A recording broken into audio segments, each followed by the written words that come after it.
Hello everyone, Earl Henderson, Primordial Defense. Thank you for watching. I have another Monday quarterback video for you.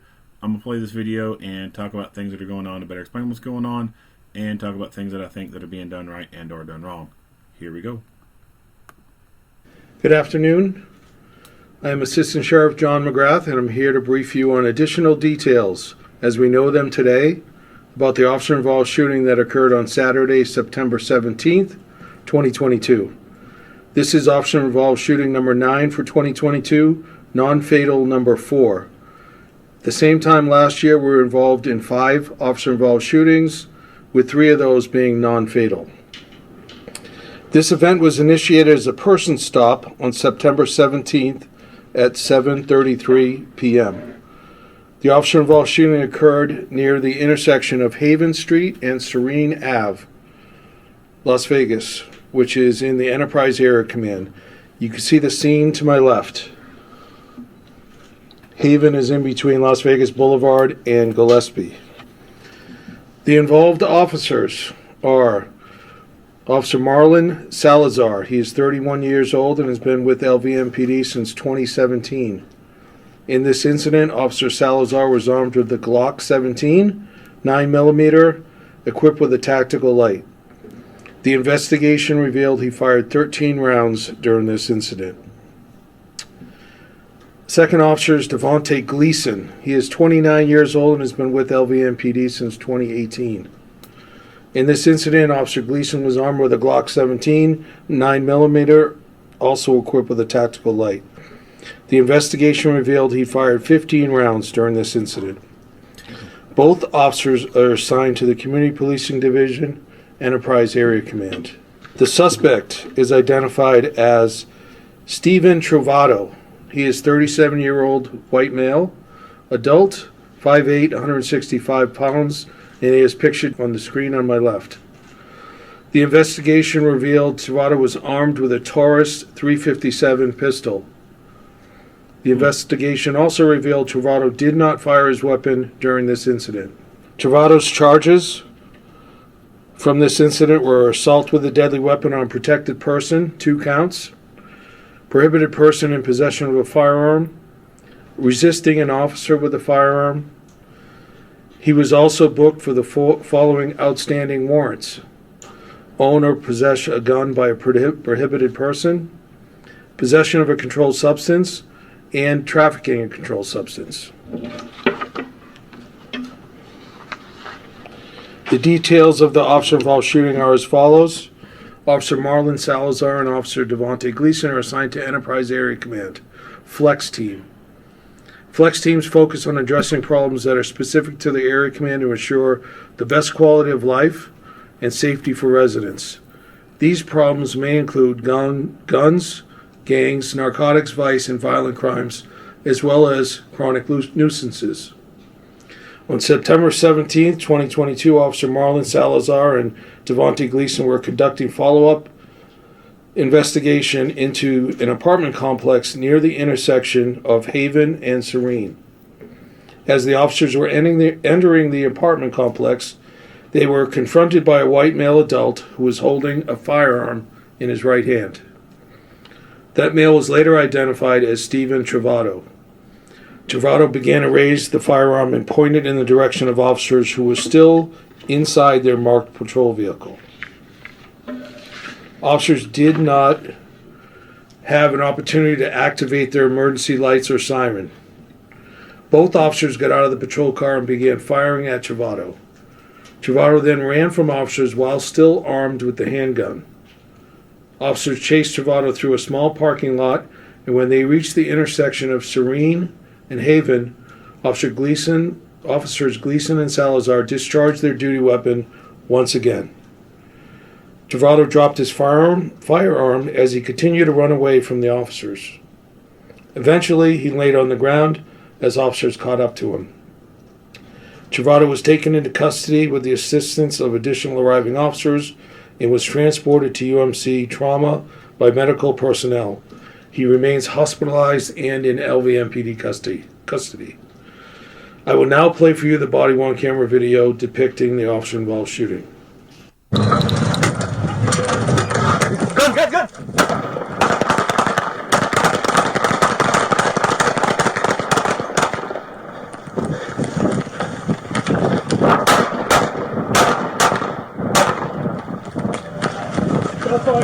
fire.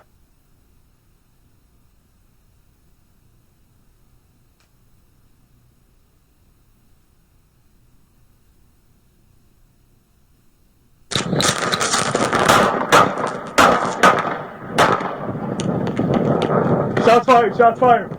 Hands! Hands! Let me see your hands! Hands! Hands! Hands! Hands! Let me see your hands! Drop! Drop! Drop it! Right now. We're over here at the Paradise Spas. We got one's hit. We got him at gunpoint. So just as a reminder, the audio does not come on for the first 30 seconds. So the second video was the driver of the vehicle. The passenger hit his body-worn camera on a little bit quicker. That's why he has more audio at the beginning. Is there any questions? Go ahead. Been several significant incidents here recently. The chase for an officer was crashed, a DUI where the officer was injured, officer shot in the hip, another OIS here.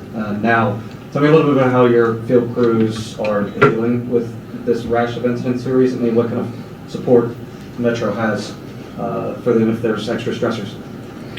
So we have a process we go through whenever an officer is involved in a shooting, where before they come back to work, they see a psychiatrist, they get training, but that's all a little bit before, a little time passes before we go through all that. I just talked to both of the officers today. They both tell me they're doing fine, but we still have to double check on them. As far as the number of shootings or the increased violence, I think that across the country you see people, it's more violent society and people are more confrontational with the police. What we're asking our officers to do is to go to these areas and confront the criminals. As you see by the charges and the warrants that this suspect had, he's in a dark parking lot where there's no lights, with his vehicles around, where you can't say for sure, but he's suspicious. And so that's why they're going there, is to confront people that could be committing crimes before they do anything. So that's what we're asking them to do. As far as other violence, the foot pursuits, the danger, it is dangerous for the officers. And we do, every time there's an officer-involved shooting or any critical incident, every captain at every area of command is talking to their officers about those incidents and making sure they understand how important it is for them to consider that every car stop, every person stop, every call they can go on, it could change in an instant, and then they could be involved in some kind of deadly use of force. So it's more of a tactic for us to make sure they're always aware of the possibility that this could happen and don't get complacent. You mentioned the officers were going to an apartment complex to follow up on something over there. Was the suspect part of that follow-up investigation, or did he just approach the officers randomly? So they were in, that was the area that they were in. They were in there earlier that night, 2 hours before that, and it was quiet.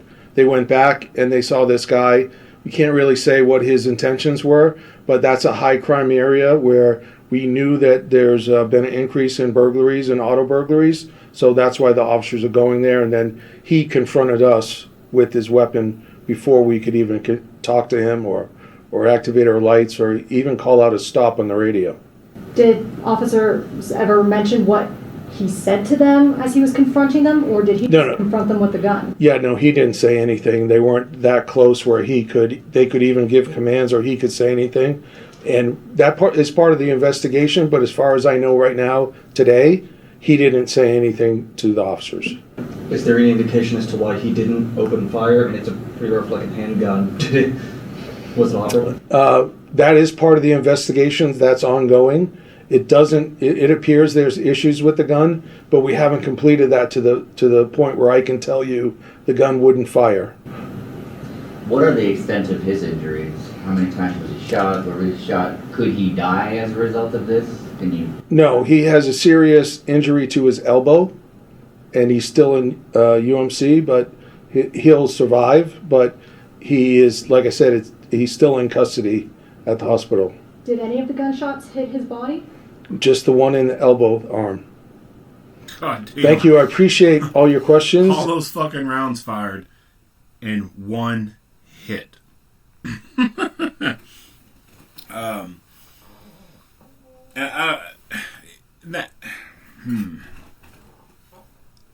If you watch enough of these videos, and you research enough of these incidents, you will find out that there are misses in gunfights.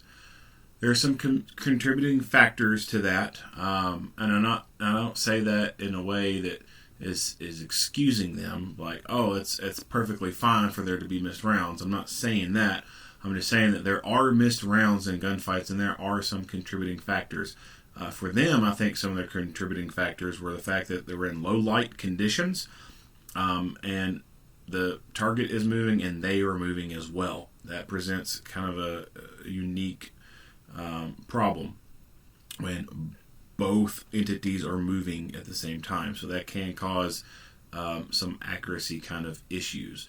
And the fact that they're using pistols. Pistols in and of themselves are just not very accurate guns. They have very short barrels, and there's only 2 points of contact on them. Now,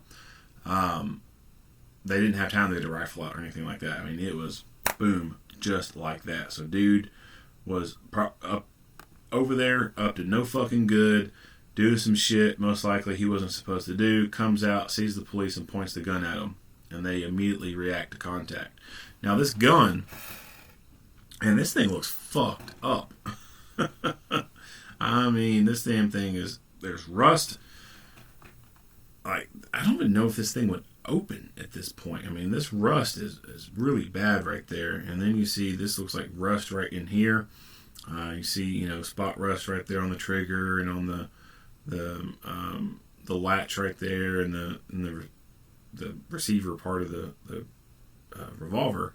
But this right here is some gunked up mess, and it looks like a gunked up mess right there. I don't even know if this gun is capable of shooting. And that's probably those officers' saving grace, is this dude pointed a gun at them that was not capable of shooting. So, don't know the history on this gun. Obviously, I don't think he went to a gun shop and bought it. He is a convicted felon. Even if he wasn't a convicted felon, I just don't think that he would go to a gun store and find something like this that is for sale. I mean, it's even a gun owner. I've seen some people with guns that, their shit was fucked up. But I don't know if any gun owner would have their gun get to this point without doing something about it. It's possible that this gun was stolen from a vehicle, and that gun had been sitting in that vehicle for a very long time, sitting in a center console, under a seat or something like that. And the owner just never touched it or messed with it. They just kept it in the car just in case, and they never really realized the extent of the damage that was occurring to the revolver.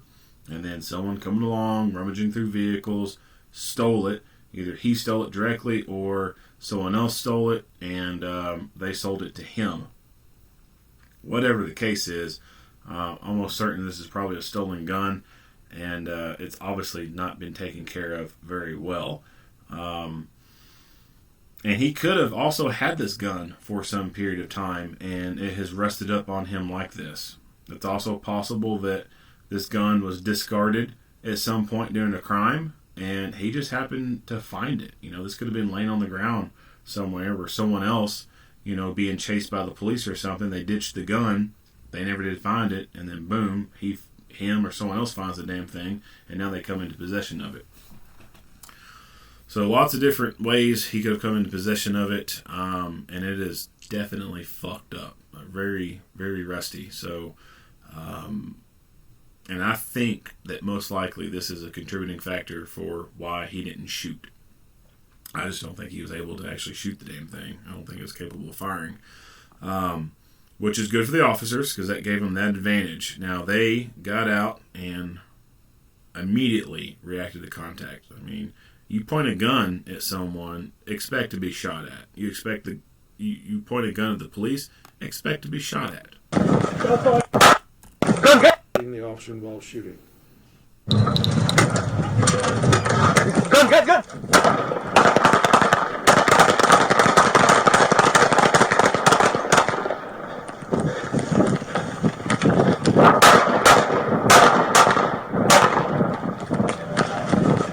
Shots fired!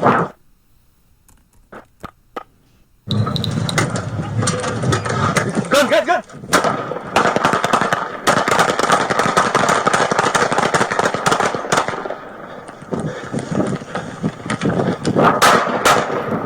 So this officer here performs a reload in the middle of the chase. Shots fired!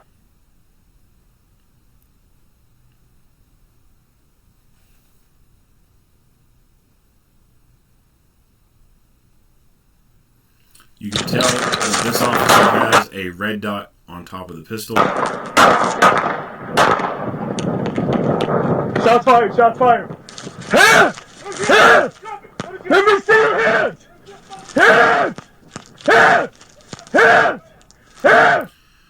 At this point, as far as I'm concerned, he's pointing the gun at them. He's ran from them. Tennessee versus Gardner comes into play on this. They are completely justified, in my opinion, in using deadly physical force against this guy as he's fleeing away from them. He has shown that he is a substantial risk to the public. I've shot at him as he's running. Now he's slowed down a little bit. I still think they have justification to shoot him. He is not complying with what they want. You hear the other officer say, drop it. So does he still have it in his hand? Possibly. If so, definitely, for sure, continue to use force to stop the threat. Let me see your hands! Drop it! Fucking ground right now. We're over here at the Paradise Spas. We got one's hit. We got him at gunpoint. So just as a reminder. Yeah, definitely think they could have continued to use force against this guy. I mean, if you're going to be stupid enough to point a gun at the police, you fully deserve what comes after that. Yeah. Unfortunately, this dude survived this incident. They didn't go into detail about a whole lot of criminal history stuff. They did talk about warrants and stuff like that. This guy is most likely a habitual offender. He's probably been involved in the criminal justice system multiple times throughout his life. And as the officer talked in the news brief, he talked about violence incidents all across the nation are rising, and especially against police. It is time that this country comes together and does some justice reform, and not the way the rabid liberal left wants. It is time that we become tough on crime. Violent offenders, persistent offenders, need to be locked away for a long period of time. If that means that we have to kick some people out of jail and prison for lower level offenses, I don't like it, but I'm more willing to accept that so that we can put people like this in those places for very long periods of time, if not indefinitely. People like this have no place in society. They do not need to be walking among us. What I truly think needs to happen, I can't say on YouTube platform, or else that would be a strike against my channel. So the next best thing I can say on here is these people need to be locked away in prison for a very long time, indefinitely. Especially if you try to murder people, like, you do not belong in society. People who are repeat offenders, persistent felony offenders, they need to be locked away for a very long time. The violent offenders, we need to take away pretrial diversions. We need to take away plea deals. We need to take away good time and impose maximum mandatory sentencing. If robbery calls for 10 years, then that's what you get. 10 years, not a fucking day less. I don't give a shit that you work in the kitchen, you fucking mop the prison floors, you go take a substance abuse program and all these other fucking bullshit things. I don't give a fuck if you take those. Those things should not take away your prison time sentence. But that goes on. And I don't think the public fully understands that. I don't think they understand the intricacies of the correction system within this nation. You can have someone sentenced to 5 years on something, and because they work in the prison kitchen or the jail kitchen, and they go out and pick up trash, and they do work inside the jail, and they go attend it. All they got to do is attend the fucking class. They just got to be there. They just show up. Like, what the fuck else do these people have to do in prison? They're locked up. Of course they're going to be easily able to attend a fucking class. That's not true effort. Fuck, you just sit there and chill and get a pass and have time shaved off your sentence. It's bullshit. Probation for certain for all violent offenses, off the fucking table. No chance at parole if you're convicted of a violent offense. None. No shock probation, no mandatory reentry bullshit that circumvents the whole fucking parole process. All that needs to be fucking taken away. You get 10 years for a violent crime, then it needs to be 10 years and not a day less. And we have to put in some provisions that if you become a fucking problem in that prison, you have bad behaviors, you're not doing what you're supposed to doing, then that should increase your sentence time. That should make you stay longer. So your motivation for getting out on time should be doing what the fuck you're supposed to be doing and not causing any problems and doing stuff to better yourself. Then you can get out on time and not have to stay any longer. This bullshit of just showing up to a class and getting time shaved off your sentence, fucking bullshit. It needs to be done away with. Shitheads like this need to be locked away in a cage.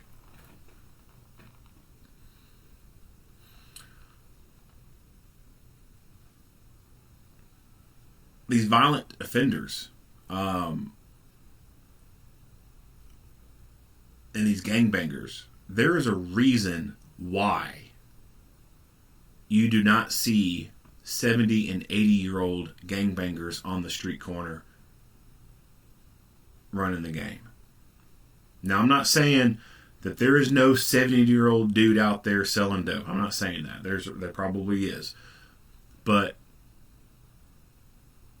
the amount of 70, 80-year-olds who are out on that street corner doing that shit compared to the 15 to 25-year-olds it's small. It's a small number. Why is that? Well, a 15-year-old, 22-year-old, they can fight really good. Got a lot of endurance, stamina, you name it. They're faster. 78-year-old, they're slow, don't have a whole lot of endurance, get winded easily, get fucked up easily. That's why you don't see old people running the streets. They just cannot compete with the 15 and 22-year-olds physically. They just can't do it. They will get fucking murdered in a heartbeat.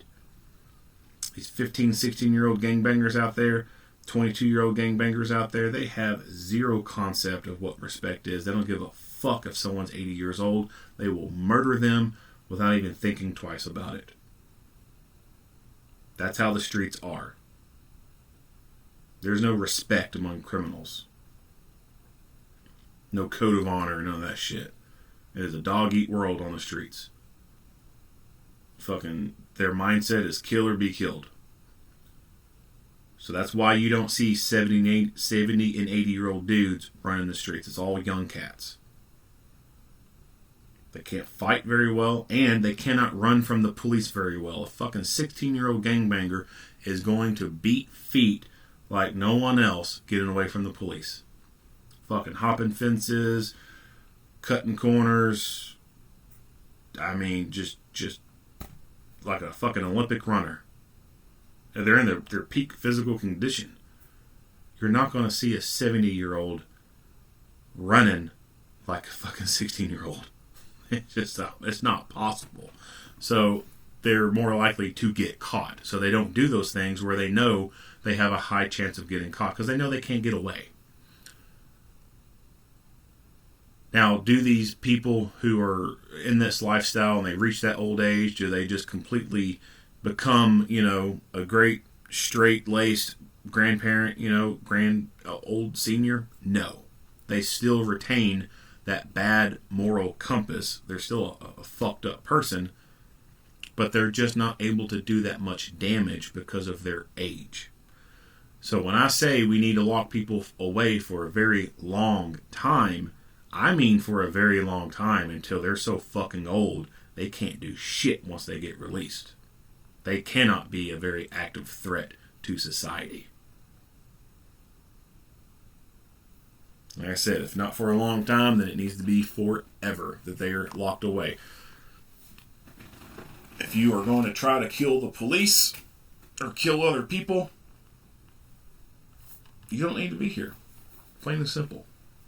If you like what you hear and see, go ahead and give me a like and a share. If you have not already, hit the subscribe button and stay tuned for more Monday quarterback videos. Earl Henderson, Primordial Defense. Thank you for watching.